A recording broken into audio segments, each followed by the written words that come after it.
Today, we begin in Washington, where US President Donald Trump has threatened even more tariffs on India. At the White House on Monday, President Trump questioned why India is allowed to send large volumes of rice to the United States without facing extra duties. And in doing so, he signaled that fresh tariffs on Indian rice and possibly more may now be on the table.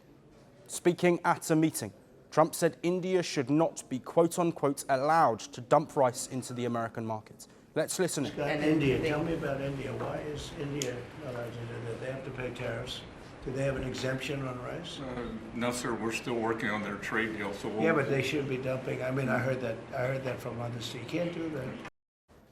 When the president was told that Indian firms owned the two largest brands in the US retail rice market, Trump said it is easy to take care of that with tariffs. We just need the countries. We just give us the names of the countries. Yeah. Tariffs again. It solves the problem in 2 minutes.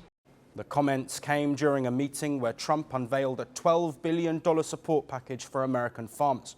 Around the table, farmers pressed for tougher action. They insisted that subsidised rice imports are hurting domestic producers and pushing down prices. A Louisiana rice farmer pointed specifically to India, Thailand and China as major contributors to the flood of imported rice. She said Chinese shipments were largely heading into Puerto Rico, a market where American producers have lost ground. And we do believe that countries are dumping rice into this country today. We've never seen imports this great. Which countries? India, Thailand, even China into Puerto Rico. Puerto Rico used to be one of the largest markets for U.S. rice. We haven't shipped rice into Puerto Rico in years. But the broader picture tells a more nuanced story. India is the world's largest rice producer, with an output of around 150 million tonnes a year, and the top global exporter with around 30% share in the world market. Yet the US itself remains only a tiny segment of Indian rice shipments. According to data from the India Brand Equity Foundation, India exported just 234,000 tonnes of rice to the US in 2024. India's total global basmati rice exports that year were around 5.24 million tonnes. So exports to the US were less than 5% of India's total basmati exports. In fact, most of India's premium basmati goes to West Asia, while markets like the US and Australia typically prefer other varieties.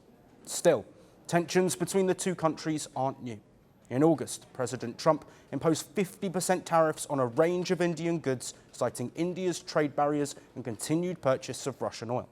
However, tensions between Washington and New Delhi seemed to cool off in early October, when the US president praised India's Prime Minister Narendra Modi as a great man and a time-tested leader. In this week, a senior US trade representative delegation will meet Indian officials on December the 10th and 11th. Their goal, revive momentum on a long-pending bilateral trade agreement. What Donald Trump meant when he said India cannot dump its rice in the US remains to be seen. For now, all eyes are on the upcoming trade negotiations, which will show if both countries find common ground to move forward with the talks. They promised glory. They delivered fear. They shaped nations. They scarred generations. From brutal purges to propaganda machines, from stolen power to violent falls from the throne. Welcome to The Dictator, a series that strips away the myth and then exposes the men behind the tyranny. History remembers their power. Firstpost reveals their truth.